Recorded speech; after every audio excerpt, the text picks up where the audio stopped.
கவிதை நூல் வெளியீட்டு விழாவில் திரு ஏ. முகமது ஜியாதீன் அவர்கள் மேனாள் மாவட்ட அமர்வு நீதிபதி முழுநேர உறுப்பினர் மாநில சட்ட ஆட்சி மொழி ஆணையம் கவிஞரின் தொடர்பு மழை போல எப்போதும் பொழிது கொண்டே இருக்கிறது. காடுகளிலும் மழை பொழிவு, கடலின் மீதும் மழை பொழிவு. நீ விரும்பினாலும் மழை வருகிறது, வெறுத்தாலும் மழை வருகிறது. அப்படித்தான் காதல் நம் ஒவ்வொருவருக்குள்ளும் உணர்வாகவே இருக்கிறது. அந்த உணர்வுக்கு உயிர் தருவதாக இந்த கவிதையில் இருந்து கொண்டிருக்கிறது. காதல் மட்டும்தான். கிரேக்கத்தில் ஏத்தன்ஸ் என்கிற ஊர் ஏத்தனா என்கிற ஒரு பெண் கடவுளின் தெய்வத்தின் பெயராக அங்கும் 1000 கடவுள்கள் படைப்புக்கும் மழைக்கும் ஆறுக்கும் கொலைக்கும் போருக்கும் ஒவ்வொரு கடவுளை வைத்திருந்தார்கள். போர்க்கடவுள் ஏத்தனா என்று சொன்னார். அவரின் மீது ஒருவர் காதல் கொண்டார். அந்த காதலுக்கு பின்னால் அவர் அறிவின் கடவுளாக மாறினார். யார் காதலிக்க தொடங்குகிறார்களோ அவர்கள்தான் அறிவை நோக்கி பயணப்படுவார்கள். இந்த புத்தகத்தை படிக்கிற போது ஒரு புதிய மழை துளி நம் மீது விழுந்து பரவசப்படுத்துவது போன்ற ஒரு உணர்வு உங்கள் ஒவ்வொருவருக்கும் வரும். வந்தால் தான் மனுஷன் இல்லையா? நான் சொல்லுவேன், அதாவது காலேஜில் படிச்சுட்டு ஸ்கூலில் படிச்சுட்டு இருக்கிறப்போ ஒரு பையன் 12வது படிக்கிறப்போ லவ் லெட்டர் ஒரு பிள்ளை கொடுத்தோன்னா அடிக்கக்கூடாது, கூப்பிட்டு பக்குவமாக சொல்லணும். இது அந்த டைம் இல்லை, பின்னால் செய்ய. ஏன்னா என் பையனே ஒன்றா சொன்னான், சும்மா என்னடா படிக்கிறேன் ஏதாவது அப்படின்னா, நான் உங்களுக்கு மாதிரி டைம் வேஸ்ட் பண்ண நினச்சியாங்க.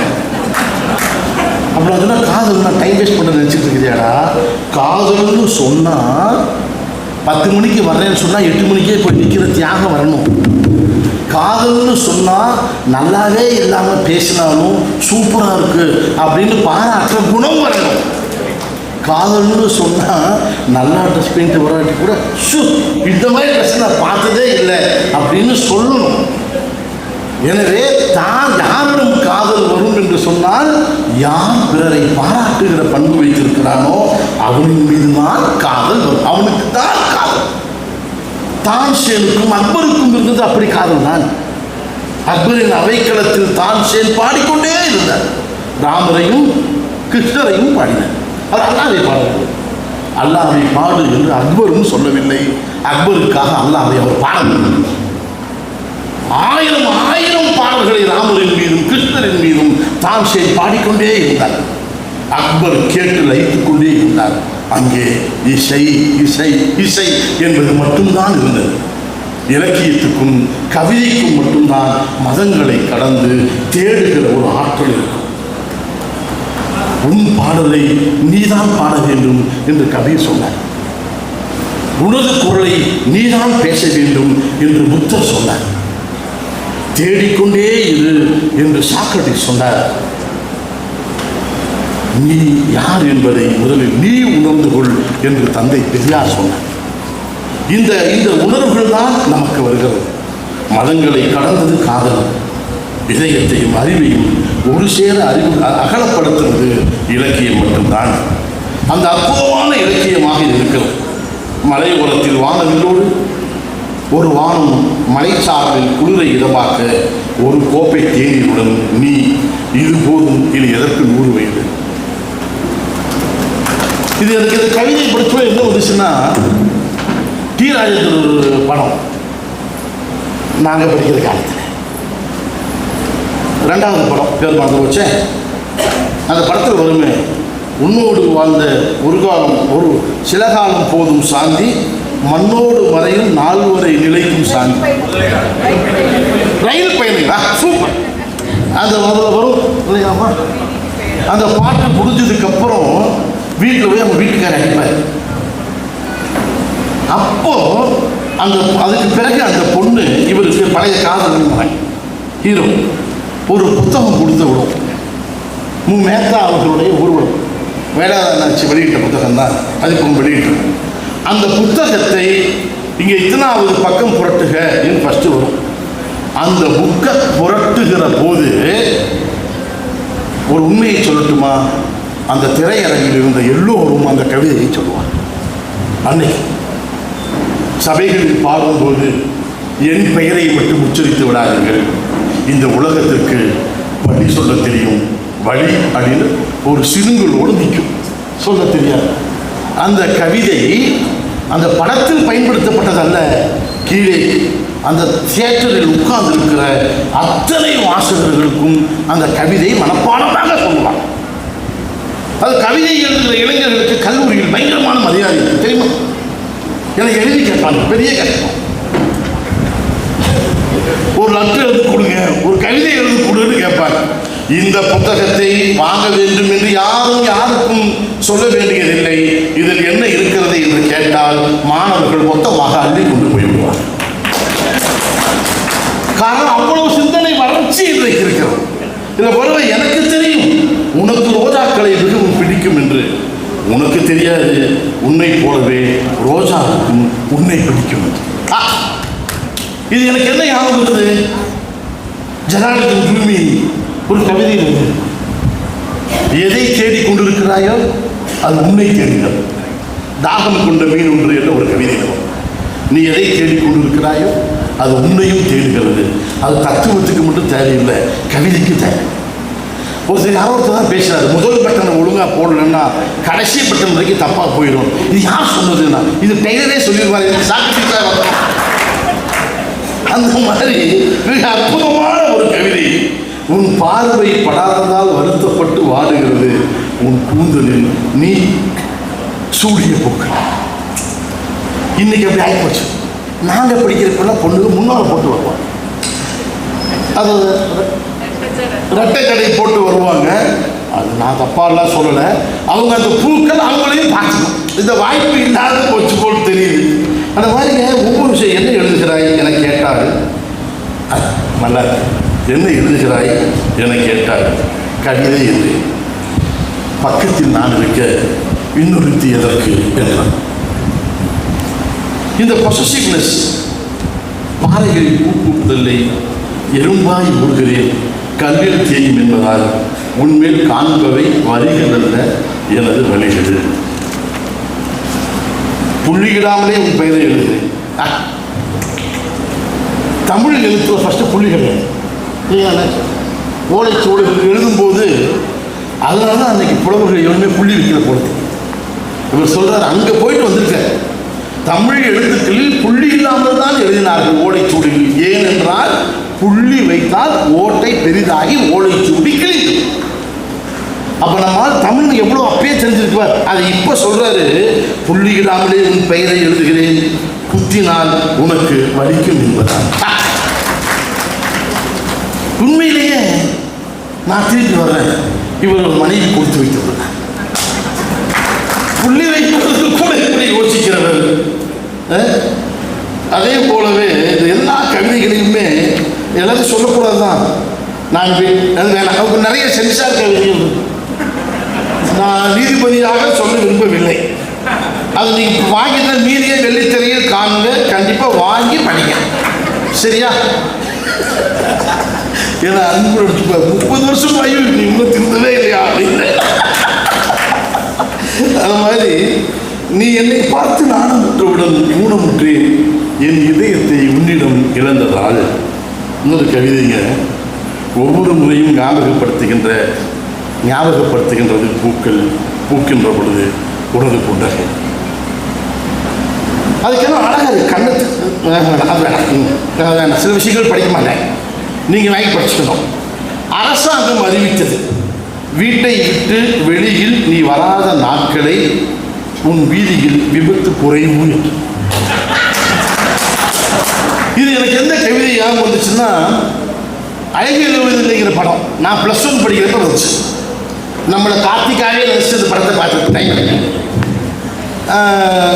அது எழுதியிருப்பாருல்ல, இந்த விழியில் விழுந்து இறைவனுடைய உயிரில் கலந்த உறவே. அது ஒரு வேத புத்தகங்க அந்த பாட்டு. அந்த ஒரு பர்டிகுலர் பாட்டு வைரமுத்து எழுதுவது தான், வெளியில் விழுந்து இதயம் நிலைந்து உயிரில் கலந்த உறவே. அது இப்போ அந்த பாட்டு பொண்ணு பண்ண கோபம். கல்வி கற்க நாளை செல்ல அண்ணன் ஆரம்பித்தால் காதல் மீன்கள் ரெண்டில் ஒன்றை கரையில் தூக்கி போட்டான். இப்போ நம்ம பொண்ணு காலேஜில் படிக்கிறப்போ அந்த பாட்டு படித்தா நமக்கு என்ன தருது? அதை பாதி படிக்கக்கூடாதுனாடா சொல்கிறீங்க. அதில் வருமே, அதில் வந்து அந்த வெளியில் வரும், மல்லிகை பூவை நீ சூடிக்கொண்டால் ரோஜாவுக்கு காய்ச்சல், பட்டு புடவை நீ கட்டி கொண்டால் பட்டுப்பூச்சிகள் மோட்சம் அப்படின்னு எழுதியிருப்பார் வைரமுத்து. அந்த மாதிரி அரசாங்கம் அறிவித்தது, வீட்டை விட்டு நீ வெளியில் வராத நாட்களில் உன் வீதியில் விபத்து குறைவு என்று. அருமையான ஒரு கவிதைங்க. உண்மையிலேயே எங்கள் அப்பா இறந்துட்டாரு, 4 வருஷம் 5 வருஷம் ஆச்சு. இந்த கவிதையை படிக்கிற போது நான் அப்படியே ஒரு நிமிடம் புத்தகத்தை வைக்க முடியாமல் யோசித்து எல்லோருக்கும் அந்த உணர்வு தான் வரும். என் தந்தை இறந்தபோது நான் எழுதினேன், இன்னும் கொஞ்ச காலம் நீங்கள் இருந்திருக்கலாம், இன்னும் கொஞ்ச காலம் நீங்கள் இருந்திருக்கலாம் அப்பா என்று ஒன்று எழுதினேன். இந்த வரி பாருங்கள், காரிலும் பைக்கிலும் விமானத்திலும் அச்சத்தோடு பயணிக்கிறேன், அச்சமின்றி பயணித்தது என் அப்பாவின் சைக்கிள் மட்டும்தான். இது எவ்வளவு பெரிய ஒரு இதயத்தில் வலியை தருகிற ஒரு கவிதை. அப்பாவை நேசிப்பதற்கும், காதலியை நேசித்ததால் பெற்றோர்களை விட்டு போய்விட வேண்டும் என்கிற உணர்வு அல்ல, தந்தையின் மீதான மரியாதையும் குறைவாகவும் இருக்க வேண்டும் என்பது இன்னொரு கவிதை. அம்மாவை பற்றி, இன்பத்திலும் துன்பத்திலும் இறைவனை கருவறையில் தேடுகிறோம், இன்பத்திலும் துன்பத்திலும் இறைவனை கருவறையில் தேடுகிறோம், நாம் கருவறை தாண்ட கல்லறை மீண்ட கடவுள் அருகில் இருப்பதை மறந்து என்று ஒரு யூதர் மதத்தில் தான் சொல்லுவார்கள். ஒவ்வொரு வீட்டிலும் தெய்வம் பிறக்க முடியாது என்பதால் தான் உன் தாயை படைத்தார் கடவுள் என்று பைபிளில் உள்ளது, பழைய ஏற்பாட்டில் உள்ளது என்று யூத மதம் சொல்லுகிறது. தாயின் காலடியில் சொர்க்கம் இருக்கிறது என்று நபிகள் சொல்லுகிறார். அன்னையும் பிதாவும் முன்னணி தெய்வம் என்று தமிழ் மறை நமக்கு சொல்லிக் கொடுத்திருக்கிறது. இவர் தாயின் மீதும் அதே மரியாதையோடு எழுதியிருக்கிறார். ரொம்ப ரொம்ப ரொம்ப ரொம்ப இந்த கவிதையை சொல்லிட்டு முடிச்சிடுறேன். மரத்தை வெட்டி மனிதன் வீடு கட்டி சந்தோஷப்பட்டான். அவர் இது என்னன்னா, அவர் வந்தோம்னு சொன்னேன், இப்போ என்ன பண்ணுறீங்கன்னு கேட்டேன். கன்ஸ்ட்ரக்ஷன் பண்ணிட்டு இருக்கு. கன்ஸ்ட்ரக்ஷன் பண்ணிட்டு இருக்கிறக்குள்ளேயும் கவிக்கிறாங்க. அவர் சொல்ற, மரத்தை வெட்டி வீடு கட்டி மனிதன் சந்தோஷப்பட்டான். என்ன அந்த கவிதை? சாபம் விட்டது கூட்டை இழந்தது. மரத்தை வெட்டி மனிதன் வீடு கட்டி சந்தோஷப்பட்டான், சாபம் விட்டது கூட்டை இழந்த குருவி என்று முடித்தது. இதுக்காக பரிகாரம் செய்ய முடியாது.